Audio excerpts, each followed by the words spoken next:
Hello everyone and welcome back to my channel. I want to start off by apologizing for the lack of content last Sunday. I just started a new job and my schedule did a total 180. I went from working until 11:30 at night to having to be at work by 7:15 in the morning, so I was just a bit wiped out. Pretty much all of my free time was spent napping. Anyway, I was able to pull myself together to bring you a brand new video this week, something that's a little bit unsettling, as it seems to be most of my videos, I can't even speak today, most of my videos usually are. This particular object has gained quite a bit of popularity over the last few years, as the rise of interest in the paranormal has gained some momentum. I actually like to think of the flux is related to the release of the Conjuring movies showcasing the Annabelle doll. However, it's just my opinion and not fact.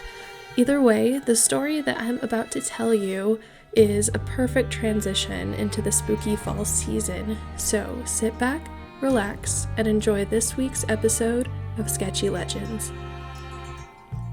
Robert Eugene Otto was born around the turn of the 20th century to a fairly wealthy family in Key West, Florida. He, for the most part, was a fairly average child, possibly a little bit shy, and typically described as eccentric by his parents. However, his eccentric and shy description turned into an odd child description after he was gifted a very unique doll for his birthday in 1904. The doll seemed to be a little bit worn, with pockmarks taken out of various parts of his body. It had beady black eyes and a stubby nose, and a small opening that could hardly be described as a mouth. Its hands and feet were stiff and undefined, making it even less lifelike than it already appeared. And lastly, it was life-size for a child, almost the exact height as young Otto. One more thing, the doll was given one of young Otto's own outfits, a little sailor's costume with a little matching hat. The boy named the doll Robert after himself, and from there on, the boy went by his middle name, Gene. Gene took Robert everywhere with him, day and night. He slept with the doll in his bed and eventually made Robert his own room in the attic, complete with a bed and furniture to fit his size.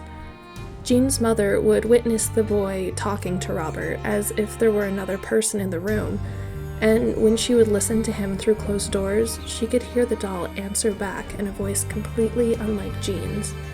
Eventually, things around the house started to go missing or being moved.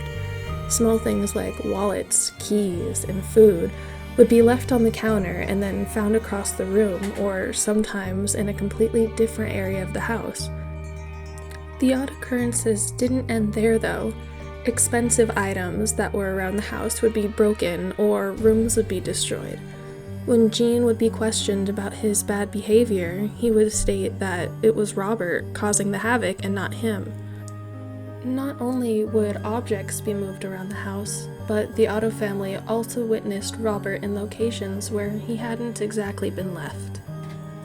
When Gene grew into young adulthood, he left home to pursue his dream of being an artist, leaving Robert behind in his attic room. Gene moved to Illinois to study at the Academy of Fine Arts in Chicago, and then eventually moved to New York to be part of the Art Students League. Shortly after, he made his way overseas to study in Paris, where he met his future wife, Anne. Gene had completed his training and was making a name for himself in the art world, so he decided to take his new wife and move back to his childhood home, which was later dubbed the Artist House. With the couple now back in Key West, Gene started to pick up his old habits again. He retrieved Robert from the attic and started to take the doll everywhere with him again. The doll would sit at the table with them during dinner and go out on dates with Gene and his wife, as well as Gene starting up conversations with him again. Things started to go wrong in the house once more. Objects being moved or broken, and once again, Gene would blame the mishaps on Robert. Anne was embarrassed at Jean's behavior and grew tired of his excuses. She gave him an ultimatum that it was her or Robert. From that point on, Robert was left in an upstairs room of the house in a chair facing out the window. There have been stories of passerbys seeing the doll in the window, watching them 1 minute, only for the next for the doll to be gone or turned around. Even though Jean no longer carried the doll with him everywhere, there were still issues in the house. Anne would constantly hear footsteps upstairs when she knew that there was no one else home, as well as objects still being moved around or disappearing. After Jean Otto died in 1974, the artist house was put up for sale and purchased by a woman named Myrtle Reuter. Not only did Myrtle buy the house, but she also came in possession of everything that was left behind inside of it, including Robert. Reuter took the role as Robert's caretaker for the next 20 years, even taking the doll with her when she moved houses in the 80s. However, in 1994, Reuter found her way to 4 East Martello Museum in Key West, claiming that she wanted to donate the doll to the museum, stating only one reason for wanting to leave him behind. The doll was haunted. The museum accepted her donation, but subsequently put Robert in the storage room. The museum, being mostly themed around historic Florida architecture and art, wasn't quite sure how to work the doll into their displays. However, even though there was never a press release stating that they were in possession of a haunted doll, people started to show up at the museum asking about Robert, wanting to see him and talk to him, to leave gifts and notes for him. Eventually, after visitors asking about the doll too frequently, the curator brought Robert out of storage and made him a display. The doll was set on a wooden chair with a gift someone had given him of a rather odd-looking stuffed dog sitting on his lap. The curator's final touch was enclosing Robert in a glass display box in order for nobody to touch him, just in case the rumors of a haunting were true. Visitors were told to be polite to Robert, that they had to treat him with respect, which also included having to ask his permission to take his picture.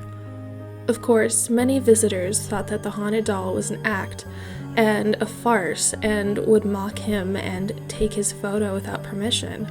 Shortly after being put on display, the museum started to receive letters addressed to Robert, stating that they were sorry for mistreating him and they didn't mean to upset him, apologizing for all sorts of different actions that they had taken that could have been thought of as disrespectful to the doll. Apparently, anyone who had mistreated him had gone under a series of unfortunate events, such as loss of employment, injury, or even sudden death of loved ones.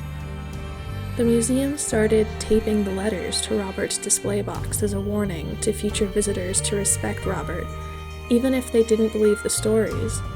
To this day, Robert remains on display at the 4 East Martello Museum in Key West, Florida, being featured in stories on podcasts and TV shows such as Zach Bagans' Haunted Museum in Las Vegas.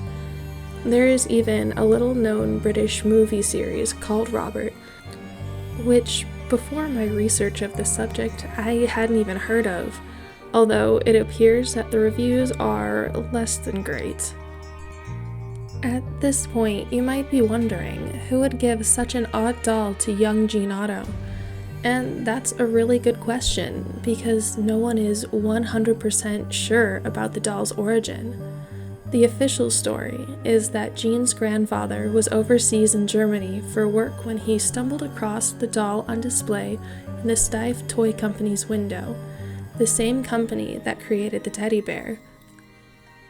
Most people believe that the doll was initially just for display purposes only in a jester and clown-themed window. It was believed that at one point he had had some sort of jester-like face paint on. The doll was never meant to be purchased, but somehow Jean's grandfather bought the doll and brought it back home to Florida and gifted it to the young boy.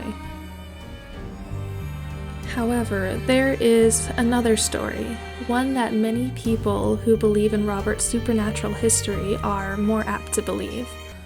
There are rumors that the Otto family had a maid of Caribbean descent who would sometimes watch young Jean while his parents were busy. One day, the maid was blamed for something she hadn't done and was to be let go. As a parting sentiment, she made a life-size doll and cursed it with voodoo magic and gifted it to Jean for his birthday. Either way, no matter which story you choose to believe, the doll had a mysterious beginning and a mysterious life. I hope you enjoyed listening to the history of this mysterious and creepy doll on this week's episode of Sketchy Legends, and I hope you enjoyed watching me draw a little portrait of him with his little stuffed dog. I'm interested to hear about what you guys think of Robert's origin. Comment below which origin story you're more apt to believe, and if you have or are thinking about visiting him next time you're in Key West, Florida.